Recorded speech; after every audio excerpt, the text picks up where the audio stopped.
The Football Show on Off the Ball. With Paddy Power's Save Our Game.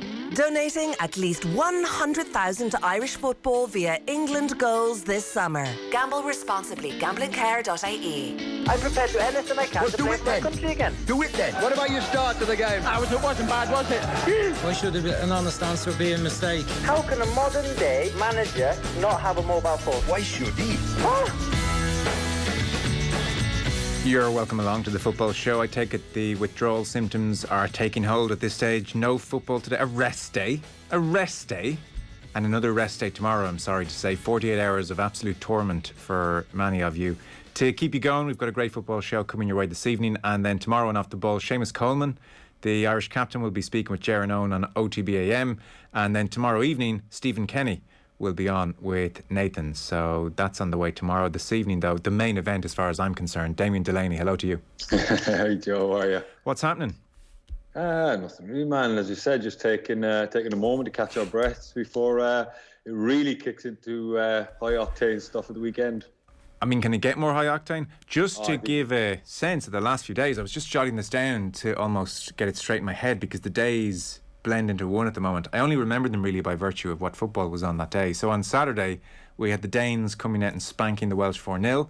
We had Italy taken to extra time by the Austrians. And then on Sunday, the Dutch crash out. Your old friend, Frank de Boer, having a difficult afternoon.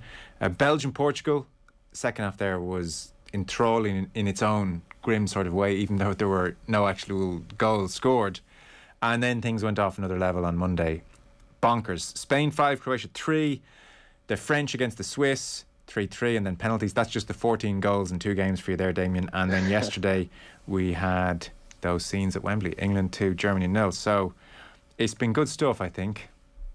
Yeah, I think it's been great, to be honest. I think I was talking to lads on the show on Monday morning, and I was saying that, the group stages for me are just kind of, you want to get them over and done with so you can get into the real stuff, and we're at it now. We really are. It's knockout stuff, and everyone seems to be bringing their A games, and there's mistakes are being made, and they're hugely costly, and it's thoroughly enjoyable, and it's only going to get better between here and the final. So here's your calendar. Friday, 5 o'clock, it's Spain against not the French but the Swiss, so that's at 5 on Friday. Switzerland against Spain, to be followed by 8 o'clock Belgium against Italy, Friday at 8, and then on Saturday 5 o'clock Czech Republic against Denmark, and then 8 o'clock in Rome Ukraine against England, and we have rest days again until semi-finals on Tuesday and Wednesday. So Belgium Italy certainly catches the eye, and I suppose we're all interested in England, whether we want to admit it or not, against Ukraine. 8 o'clock in Rome, their first match away from Wembley, which is something you did feel like Wembley was a major advantage yesterday and has been throughout. Yeah, it has been. It's you contrast to the Welsh and the problems they had to go through. The fact that they're allowed to have supporters there, they're so used to it. There's obviously players there who played for Tottenham, and it was their home ground for a number of years. So there's certainly a familiarity with it. They're probably based up in St George's Park there, and then come down and maybe stay at the Grove the night before the game. I think that's what they do. So there's a familiarity, a comfort, a routine that they're all used to. Fans coming back in the stadium, it's all lined up brilliantly for them. I know they've got a big test to go and beat Ukraine, who are no mugs, despite what some people say when they look at them. They're a pretty difficult side to beat. There's nothing special about them, but they just seem to have a way or a style or a belief or something about them that's gotten them this far, and there'll be no pushover for England, especially in Rome. Because I saw Damien Duff saying he was absolutely certain England would beat them. Yeah, that's what I was kind of alluding to.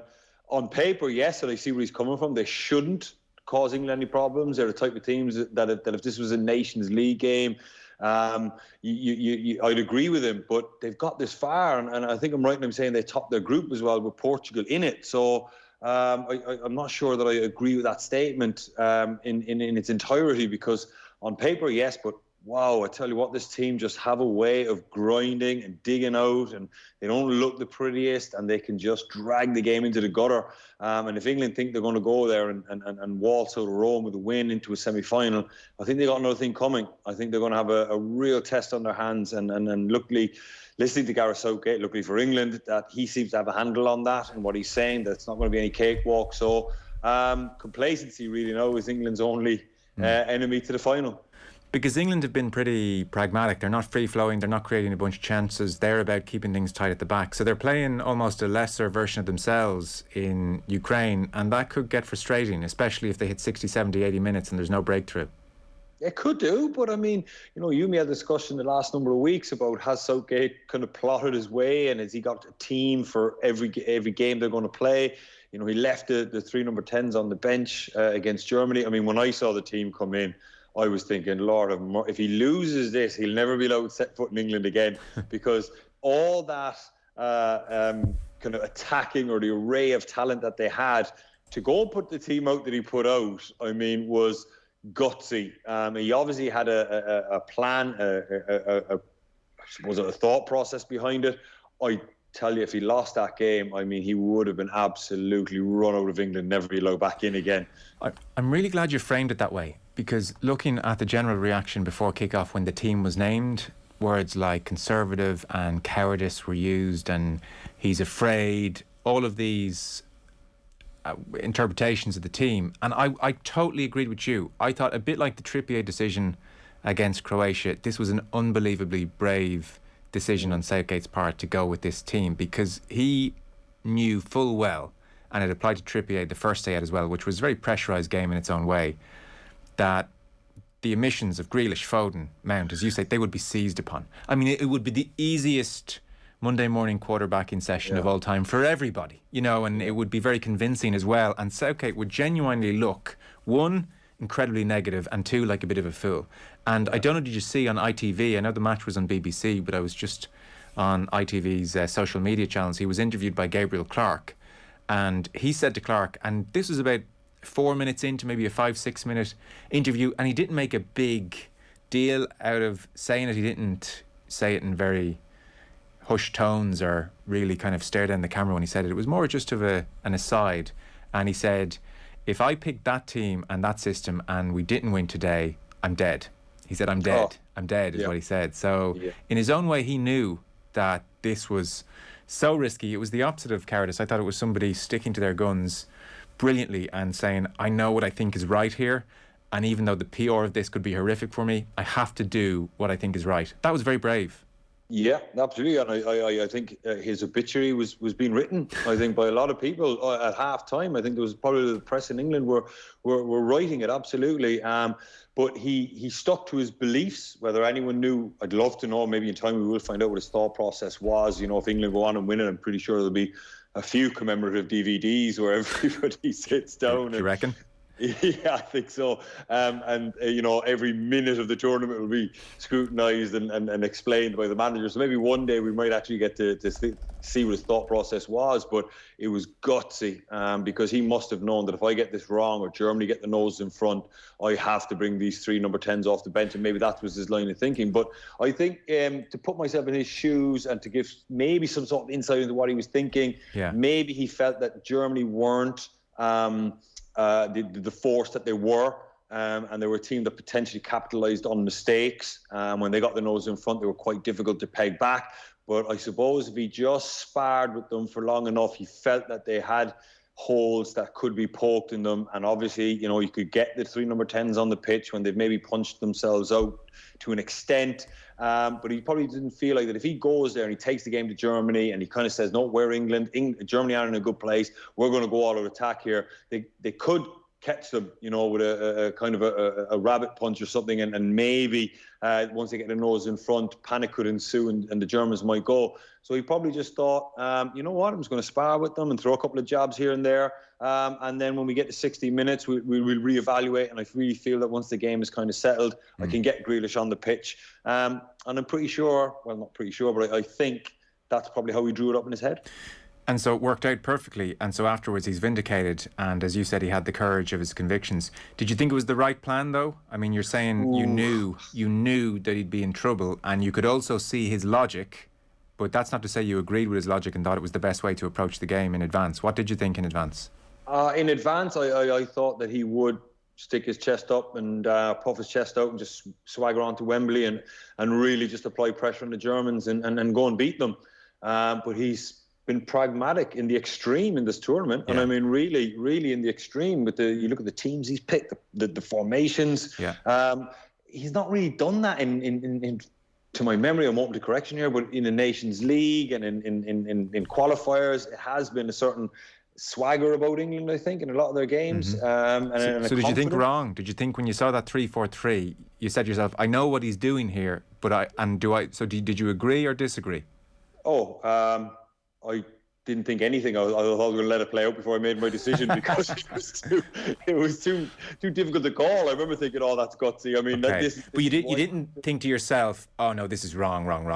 You thought, "Okay, I see what he's doing here, and let's see." I half thought this is what he's doing, insofar as he just doesn't want to antagonise the Germans or give them anything. But I just thought, if he gets beat, I mean, it is the worst kind of defeat. I mean, at least if he goes attacks the Germans and he loses, he can come out and say, "Well, we went out on our sword."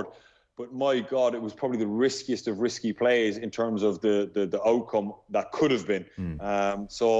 Listen, fair play to him. I mean, really, really gutsy call.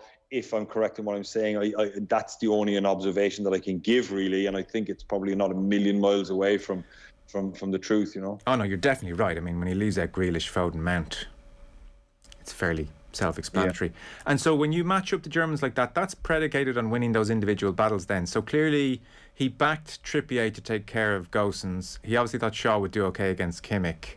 And then he must have felt that Phillips and Rice had the measure of the German midfield. I don't know, would he have anticipated Goretzka playing with Kroos? Maybe he would have thought it was Gundogan. But either way, he must have said to himself, whatever about the craft of someone like Kroos, and be it Gundogan or Goretzka, he must have said, I'm backing the energy of Phillips and Rice there.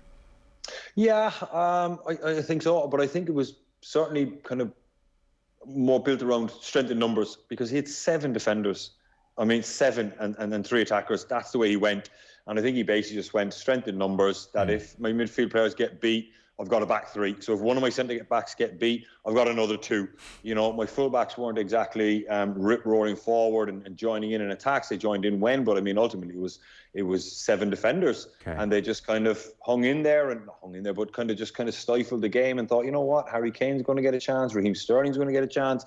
And if they don't take one of those chances, then I can bring the big guns on after 60 minutes or reevaluate it, you know. It was kind of surprising then the way Germany cut through them a few times. The Rice fell and Goretzka early on, and then the Werner chance could have totally transformed the complexion of the game, because the other thing about Southgate's plan was it's really not a plan that would have dealt well with going 1-0 down early. No, but I don't think, not early, no, but I still think that he had ammunition on the bench, that if he did go 1-0 down and it was 1-0 going into 60 minutes, he was probably prepared to swallow that, so to speak, and then maybe get the big hitters on. But, I mean, it was so risky. I mean, the Muller one even. I mean, the Muller chance is it. But this is what we're talking about. It's so finely balanced, and the margins are way thin, you know, when you get to this level of football. And this is the beauty about getting knockout football, tournament football, where it's all at stake, and it can switch on a dime, really. It can. And that's where we're at. And unfortunately, managers get paid to make these decisions, split-second decisions. And when they're wrong, they're wrong. There's no coming back. It's not like a league game where you can go, okay, we're playing again Tuesday night or whatever. And, you know, that's the kind of the level we're at. And that's why these managers get paid so much money, because the good ones, you know, the managers can get those decisions right on the spot, really, are the ones that are really sought after. Where are you and Harry Kane at the moment, then? I'm really positive for him.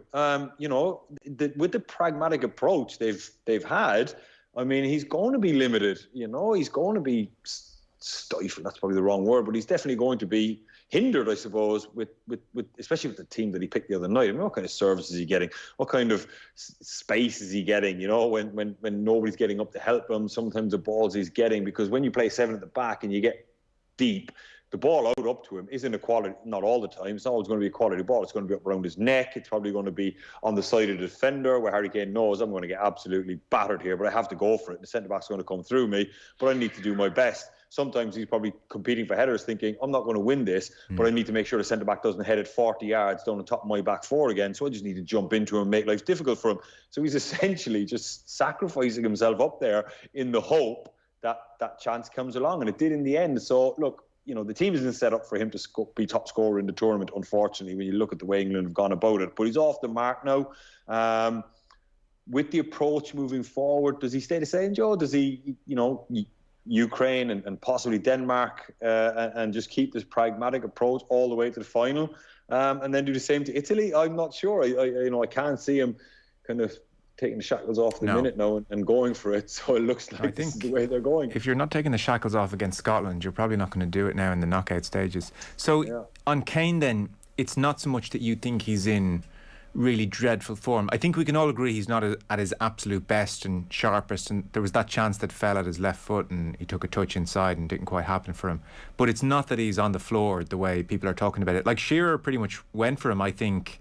First game against Croatia, said way too slow, doesn't look right, looked leggy, and to be fair, he probably did, there's something in that. But even last night or yesterday at half-time, Shearer did a piece like looking down at the pitch, aerial view, and showing Harry Kane's lack of movement. Now, what frustrated me as a viewer is it was just one passage of play. Like, I think if you're going to hammer someone like that as a pundit, you're duty bound to show 5 or 6 or 7 examples of when he could have moved and didn't, because then it's a trend, whereas anything could be happening in a single moment. So I thought that I never liked that when it's a one-off moment. But like Shearer's point was really, he's not really doing enough here. He's not moving enough, which seemed like a vague enough kind of. That's so wrong. I mean, that's wrong on so many levels. I mean, he's up the pitch as a number 9 when he's not having movement. He's got wingers alongside him. That's why Sterling and Saka play, because they're the ones that run in behind. Sometimes they're just saying to him, stay high, stay central, and occupy the 2 centre backs possibly.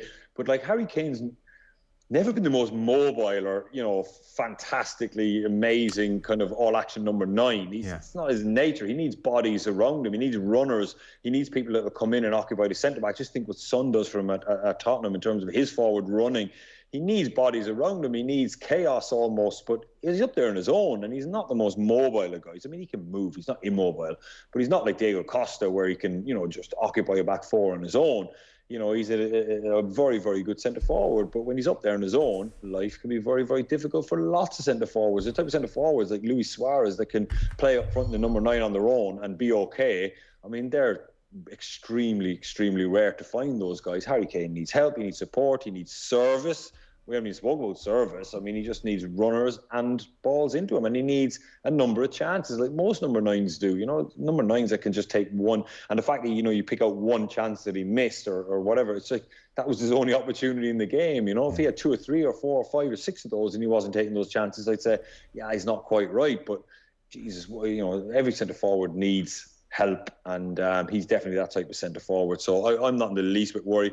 He's performing his role for the team. How many times before have you seen centre forwards that have been asked to play this role and they throw the toys out the pram and there's carnage and they're not happy because their marketability isn't going through the roof because they're not the main men anymore? But he's dutifully performing his role, and I think he's doing great, and he's got his goal now, so that's him happy. Okay. Because even Jermaine Genius, I don't know, did you watch it on the Bieber now? At one point in the first half was saying, he needs to work much harder. And I was thinking, it doesn't seem like in Harry Kane's personality to not be working hard against Germany in the knockout stages of the European Championships. That's not him, but he's not that all. Because when you play with 7 defenders and you're up there on your own, you need to do it all.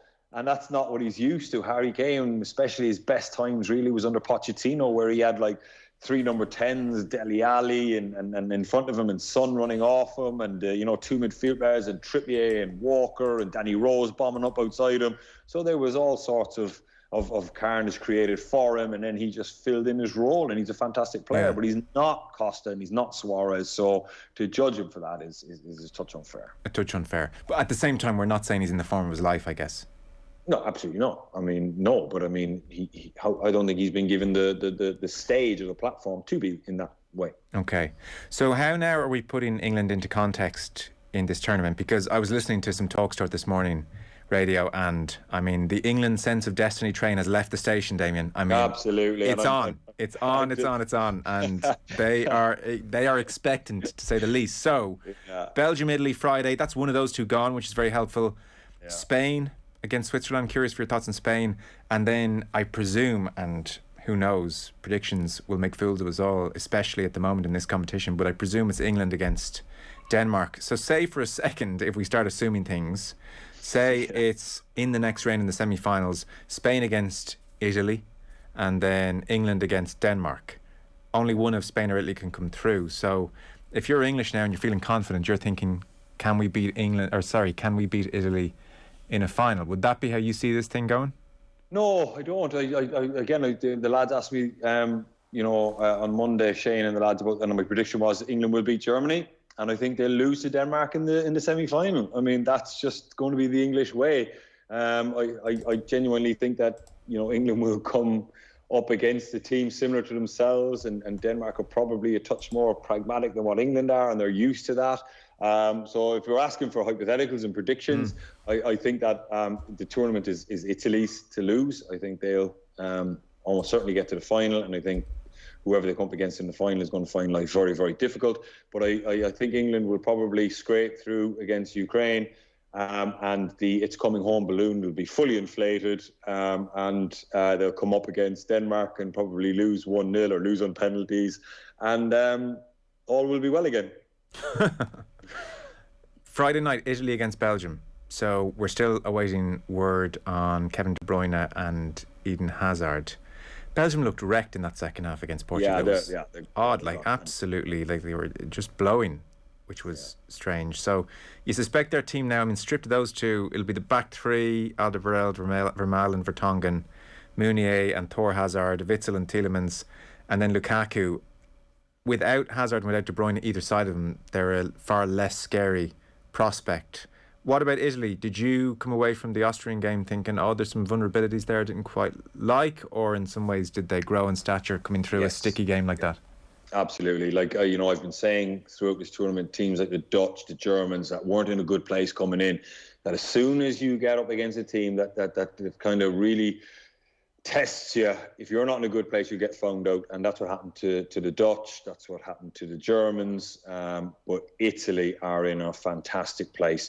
And they got asked some questions and they came up with the answers. It took them till extra time, but they're kind of at the stage now where it doesn't matter. I mean, when they went behind, I thought, this is going to really, really show where Italy are now. But the top teams always find a way of winning, no matter how difficult it is or what's kind of formations or score lines they come up against. They always find a way to dig it out. And I think that Italy have been tested, and the confidence they'll draw from coming through that test will be fantastic. I agree. I think they'll beat Belgium, minus the two star players. I think Belgium are nowhere near as worrisome as what they would be. I don't think Hazard's going to make it. Looking at the way he went with his hamstring, that's not a 2 or 3 day thing. That's minimum 10 days, even if he's just going to ruffle some fibres or whatnot.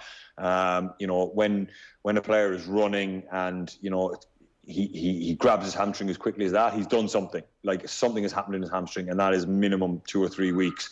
So I know I'm not a qualified physio, but in my experience, the ones where guys are kind of, complaining about the hamstring for 5-10 minutes, but are getting on with it, and then eventually the manager goes, I'm not going to take a risk, I want to get him off, and he kind of walks off to the pitch, kind of going, I'm feeling something, I'm not sure, could be cramp or whatever, then he might have a chance. But the way Hazard grabbed it, I think he's done. De Bruyne with the ankle injury, with the way it turned in, hey, listen, it all depends on swelling. I am an expert in ankles because I've had so many of them in my career. I do know exactly what that injury is like. I've had about 6 of them. So it just massively depends on swelling. If that thing balloons up, then he's got no chance, because you won't get the swelling out in a few days and you won't be able to play. If the swelling isn't too bad, and they can kind of get it down to an extent, you can strap an ankle. I have done that in the past as well, where you can kind of, I won't say replace ligaments with strappings. There's probably physios out there now screaming at the radio going, what is he on about? But, this is why you're limping around now. Yeah, exactly. I have torn ligaments, and I have kind of what do they call that? Kind of a stirrup strap on the bottom of it to just kind of lock it in place. Yeah. You can get through with that. You really can. You won't be the most freedom of movement, but you can get through with that. So De Bruyne, I'd be potentially optimistic, but again, it just massively depends on how much swelling came into his ankle that night and the day after, and how quickly they can get it out. But I'd say Hazard's done. Yeah, I was kind of surprised De Bruyne didn't have his feet up in the air with an ice pack on it, actually. Which again, maybe it wasn't that bad. Maybe, or else they were like, dude, it's a 3-week job. You've done a ligament. Don't worry about absolutely. It's one or the other almost, isn't it? Yeah, you've a complete rupture there, so you're done for at least 8 weeks. Yeah, that's all good. Yeah. Well, that's on Friday night. That should be a good game. We're going to take a short break. I mean, I got to talk to you about the French game the other evening, which was just bonkers in so many ways. Football on Off the Ball with Paddy Power Save Our Game, donating at least 100,000 or 10,000 to Irish football via England goals this summer. Yesterday's goals for Raheem Sterling and Harry Kane bring the total to 40k so far for Irish football. For information on responsible gambling, visit gamblingcare.ie. We're back with Damien Delaney in 1 second. We're talking France, Switzerland from last night. The night before, my God, I'm confused on the days. They're all blending into one. We're talking France, Switzerland from Monday night in just a second. Football on Off the Ball. With Paddy Power's Save Our Game. England's goals total 40k so far for Irish football. Gamble responsibly. Gamblingcare.ie. Football on Off the Ball. With Paddy Power's Save Our Game. England's goals total 40k so far for Irish football. Gamble responsibly. Gamblingcare.ie. Now you're welcome back to the Football Show. Damien Delaney is with us. So let's talk France, Switzerland then from the other evening, because it was just insane. They're an odd team. Been saying it last night and the night before. They're a really odd team, France, because they have more than enough talent to win this competition. So what was your read on, let's do this in two parts, because in the middle there's 25 minutes of glorious football where they scored 3 goals almost at will. So part one is them really not doing a good job up until the penalty save in the 54th minute. And Deschamps has been criticised for his team selection as well. What was going on there with France, that first 54 minutes? I've no idea. Again, I mean, the results were decent coming into it. I thought they were in a good place. They all looked very, very good. But obviously there will be something. I just can't quite put my finger on it. If you just fast forward to the penalty miss, maybe something that might give us a bit of an insight was Mbappe just walked off the pitch after he missed the penalty. I think, with the exception of Deschamps, that stretched out an arm just to kind of give him an unlucky. I mean, normally you see when players miss penalties, the whole team will go up to him, you know, and embrace him and say, hey, look, don't worry. You know, you put yourself forward, unlucky. You know, don't worry about it. None of them did.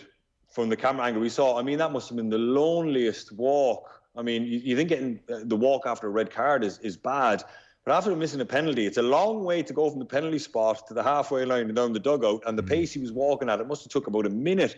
And I think with the exception of Lloris, might have patted him on the head, I think. I saw an arm come out, but none of them did. And I just think maybe that's an insight into where they're at, that they didn't have any empathy for him, or they didn't have any feeling to go and hug him and stuff like that. Now, maybe he's not a liked member of the squad. I don't know. I'm throwing that out there. I'm not sure. But I thought that was very, very strange. And I felt really, really uncomfortable watching that. So I think someone please just go and put an arm around him and just tell him it's okay. Don't worry. You know, it was, you know, at least you had the guts to take the penalty. You know, don't worry about it. Maybe they did so afterwards. There was no public display. So maybe that is a slight insight into where the French were at, and that there was divisions in the squad.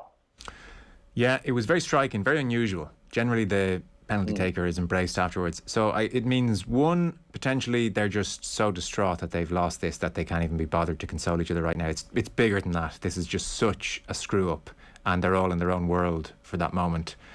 Even so, though, you tend to see some consolation of sorts. Absolutely. Come on, man. Yeah. I mean, I'm throwing out the potentials here. So one, they're in their own world of pain. I don't quite buy that either. Two, no, not all, Joe. That's tough. two, you've picked the most likely option. Two, he's not a liked member of the squad, and that would be the first indication of that. There was the stuff pre-tournament with Giroud when he wanted to go back at him and have his own press conference, and Deschamps said, you're not doing that. So maybe there's an arrogance of sort creeping in there, or I'm the main man attitude. Now, I don't know. Like, this is so into speculation, but that's two option. Or three, there's divisions all over the place maybe, and it's actually a very unhappy squad. But again, they weren't an unhappy squad a couple of years ago. I'm not sure why they would be now necessarily. It's maybe not like it's been a rocky few years. The level of success that they've had since 2018. Maybe some of them had a kind of a feeling of we deserve this, we're a great team, you know, and then all of a sudden the ego start coming into play. Then you throw Benzema into that mix. No, I know that his comment about Giroud being a go-kart and he'd been an F1 car. I mean, I didn't hear that interview, so you don't know the context in what he said. That could have been like a throwaway joke at the end to a reporter, and you know, so I'd be very slow to, unless I actually saw the context. If he's sitting there in a serious interview and he says that and he really means it, with his face is dead serious, then I think, okay, that's not very nice. Because Giroud seems like he is an absolute team player. I mean, he really does. He's the type of guy that sacrifices himself for everybody. I could imagine him being a really good trainer, a good leader, a good character to have around the place. And then he had the falling out with Mbappe that somehow became public. And Mbappe is kind of giving interviews saying, I wish he came and said it to me. And all of a sudden you're thinking, oh, did that start something really, start a few divisions in the group? But the way he walked off was I was upset for the guy. I was thinking, I don't care. Even if I don't get on with a teammate, I'd still go and say, hey, listen, nobody deserves that. I mean, you have to have some level of feeling towards the guy, and you would go and say that to him. So I think that's really telling, personally. I really do. Right. And that they're not I hadn't read as much into it, actually, as you, but I guess you've got your kind of finger on the pulse of a team. That really jumped out to you. That's pretty interesting. Yeah, I do, because I just think that, it kind of shows where they're at. If you don't, when all the good teams you play in, you want to do well for yourself, but you also want to do well for your teammates. You don't want to let them down, and you do have that kind of connection to your teammates that you just have, and you don't want to let someone down. So if you miss a tackle, you get up and you run as hard as you can, because you don't want to, let your team down. And when someone misses a penalty, even though you're out, I know your first reasoning there of maybe they're all lost in their own world. No, I mean, surely when a penalty is missed, you do accept it straight away, and you go, okay, let's go and help the guy that scored it. I mean, if he'd have scored the penalty, if that was the winning penalty, would they all have run and celebrate with him? Of course they would have. So surely somebody should have walked down to him. I think that was very, very telling in my personal opinion. Because the football they played from the 54th minute to the 75th minute then was different level. It was brilliant. It was absolutely fantastic. And I mean, Lloris with that penalty save just seemed to spark them. It just seemed something to happen.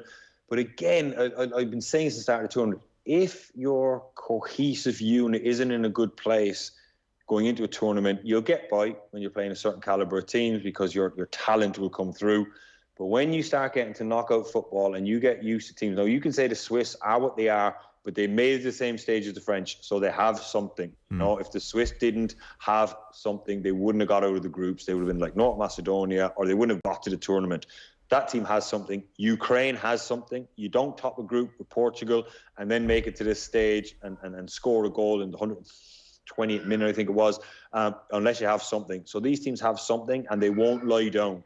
So basically, when France throw the kitchen sink at Switzerland and they're still coming back at you, when that went to 3-1, if you're Switzerland, you just kind of throw the towel in and say, the world champions have gone 3-1 up against us. We've had a good run.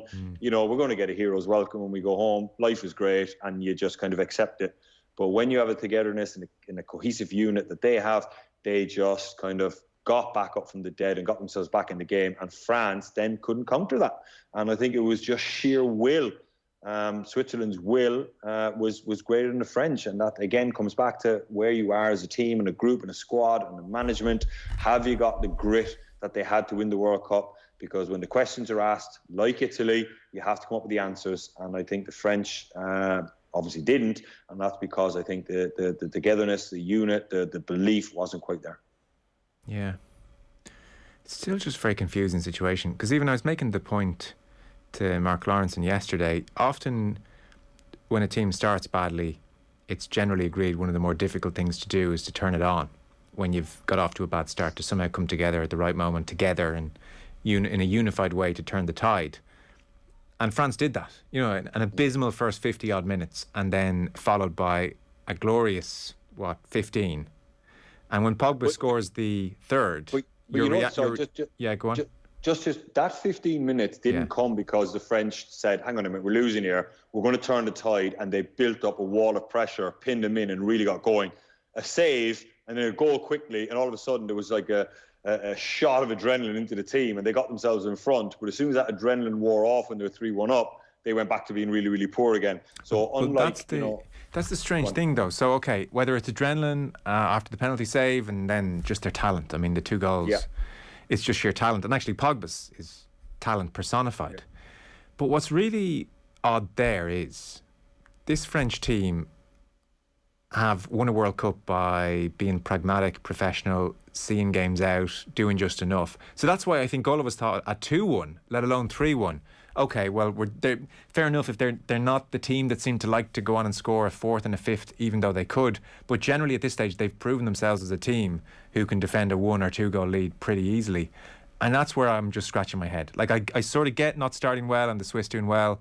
I absolutely get they had the talent, France, to then score 3. What I just can't get is not seeing the thing out for another 15 minutes. And it was interesting, even one of the Swiss players said he sensed an arrogance off France when they scored the 3rd goal. I don't know if Pogba's celebration tied into that or not. Like, Pogba's celebration sort of spoke of match over. But, like, the match was over as well.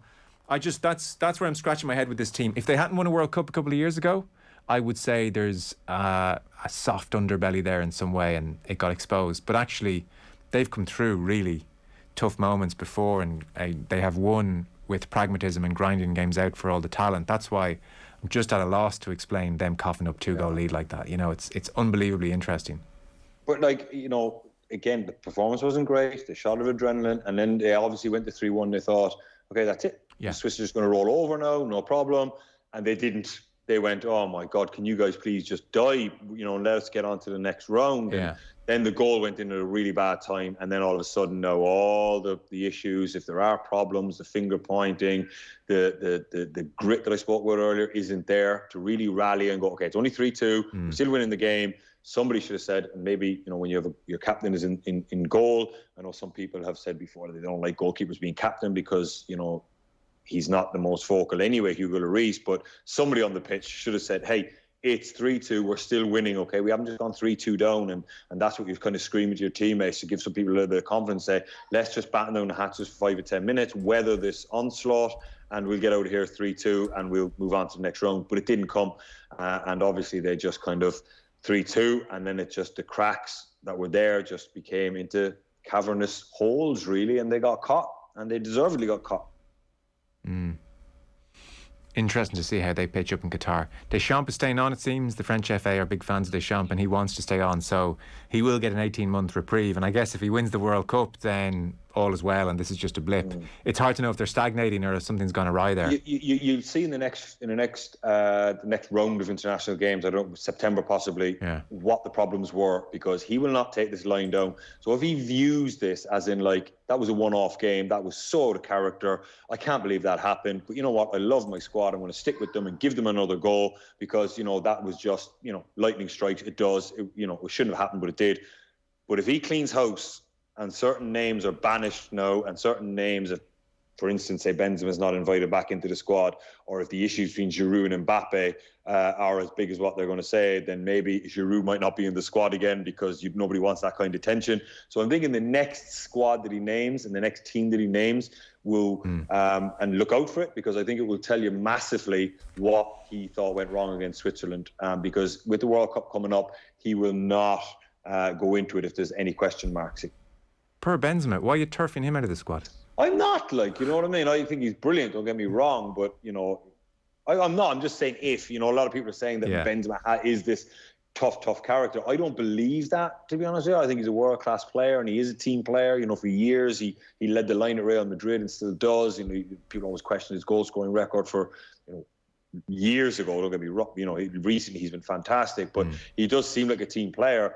You know, I'm just saying that Duffo was talking before the game that he does come with a huge amount of baggage. Maybe he knows something that I don't, but, you know, maybe that baggage and that kind of swagger or mentality, maybe the French, I don't know. I'm just kind of throwing ideas out there. I might be way off, you know. No, it's fine. That's half the fun, I suppose, of speculating. Something's off, because that was just a inexplicable performance on the face of it. And what of Mbappe then? 12 shots, no goals. To be fair to him, he was involved in the 2 goals that France scored on 56 and 58 minutes. So it's not like he was a total passenger, but kind of a defining memory for me of Mbappe this tournament, as well as the penalty, is the miss after Pogba's brilliant pass, and then it's like he was limping away, just complete miscue. So there was something off with Mbappe. He didn't look dreadful, but something awry there. The explosiveness and the boyish enjoyment didn't seem to be there that he normally has. You know, the explosive, dynamic nature that he had. It seemed very kind of stuck in the mud type football from him. I don't know. Maybe he was tired. I have no idea what the future holds for him. He's obviously clearly going to fill in the shoes as best he possibly can for Messi and Ronaldo in the next number of years. Him and Haaland seem to be like the most likeliest that'll fill those shoes or attempt to fill those shoes. So he's a world-class player. I don't know. I'm pretty sure he'll bounce back from this. He's obviously very, very mentally strong. No, he'll be fine. I didn't want to deliberately just talk Pogba to you the whole time. And I was thinking as I was watching the game, I was like, oh, Paul, this is very, very good. You've given me a lot of ammunition here to tackle Damien Delaney with. This is just what I need. And then the third goal.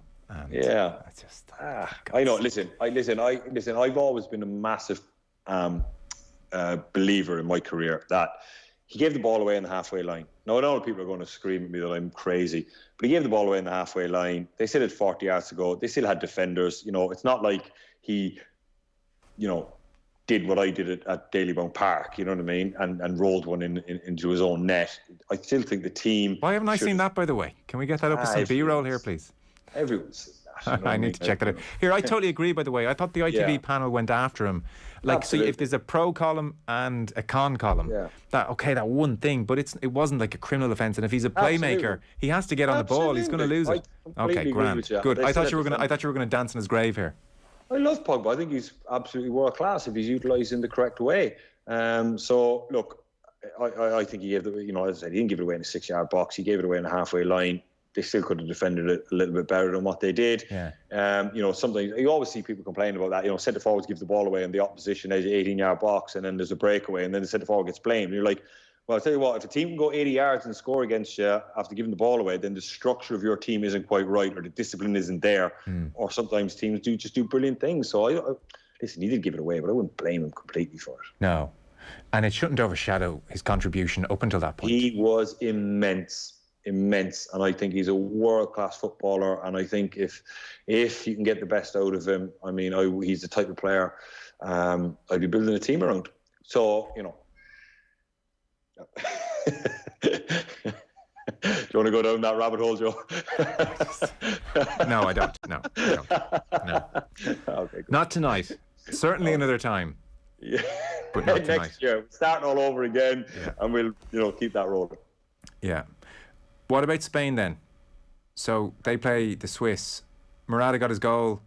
The centre defence doesn't look watertight. Busquets, Koke, Pedri looks like a tidy enough midfield three. They seem a little bit light at the back and a little bit light up front. But other than that, okay. Now, they did score 5 goals. So what are you thinking on Spain? I think that I've always put them in the same boat as Germany, Netherlands, not horrific, but they're not an amazing place, and they are going to come up against, I presume, Italy. Depends maybe that they can get a tough game in this round, but as soon as somebody really puts it on their toes, I think they'll crumble. I think the 5 goals they came up against with Slovakia, I think it was, Slovakia let them have their way with them. They just stood off them and pretty much gave Spain exactly what they wanted, and they duly obliged. So I think if they do come up against Italy in the semi-final, or potentially Belgium, I think that, once they come up against an immovable force, I think they will kind of really struggle, because that team is similar to the Dutch, where it just seems to be skipping by, and maybe not built on matchsticks, like I said, with the Dutch, but, it's not rock solid like the Italians. So I think that they will get found out in the semi-final at the very, very latest. Okay. What did you make of Frank de Boer and the Dutch? He has now handed in his resignation. He was contracted up to the World Cup in Qatar. You obviously worked under him, Crystal Palace, briefly. Look, I mean, again, not surprising. I suppose the only thing that they might have hoped to do what the Spanish did, and kind of come through against these mediocre-ish teams. But again, as soon as it was stuck on their toes, they couldn't deal with it. They couldn't come up with any answers. There was huge problems for them leading into this tournament. I mean, there was carnage in Holland about whether, the system he should be playing, whether the players were happy, whether his communication skills were brilliant. And his track record as a manager would suggest that he was very, very lucky to get that job. Very, very lucky. I mean, he was handed the keys to a Ferrari in what Ronald Koeman left him. I mean, that was a well-oiled machine. When you watched Koeman's teams in the Nations League, albeit with Virgil van Dijk, we will give him that. But ultimately, he took a team and just probably never watched or spoke to Koeman about what he was doing, and maybe just see could he keep the momentum in the training and get it to where it needed to be. He just came in and just kind of ripped it up, but he put his own stamp on it, and his own stamp had failed at Inter, Palace, and Atlanta to an extent, I suppose. So, you know, I'm not surprised. I wasn't surprised. In fact, I think I said it before the tournament that they'd get obliterated by someone. What was his biggest failing at Palace without redoing that whole conversation?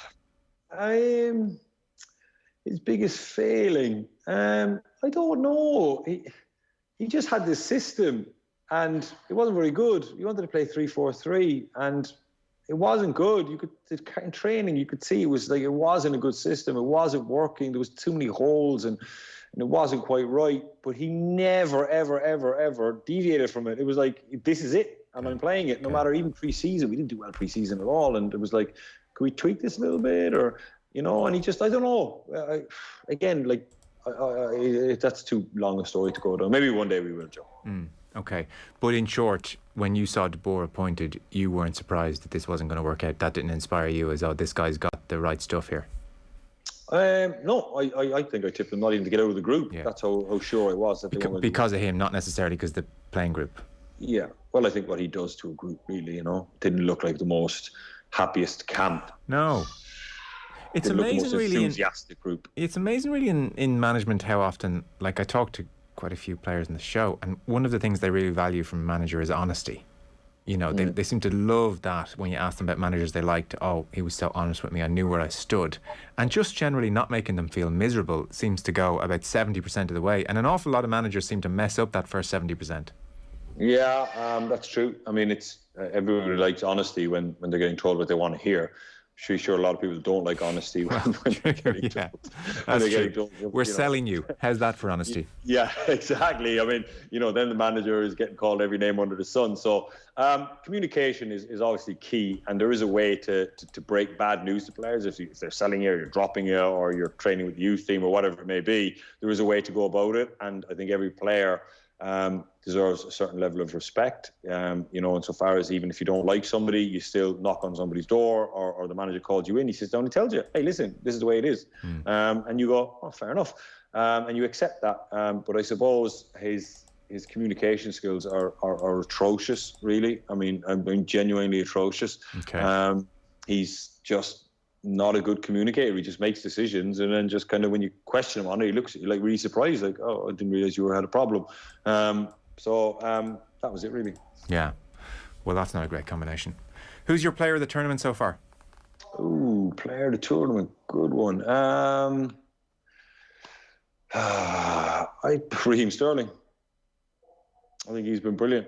I think it was a big call for him to be playing. A lot of pressure on him. I think that if he hasn't scored the goals here, it's probably another stick that we're going to batter Southgate with, because you know everybody wants all the three superstars to play. But he's more than justified his place in the team, and he got England up and running last night. And I think he's been pretty good, to be honest. Yeah, there are quite a few others, but I think Raheem Sterling for me. Okay, very good.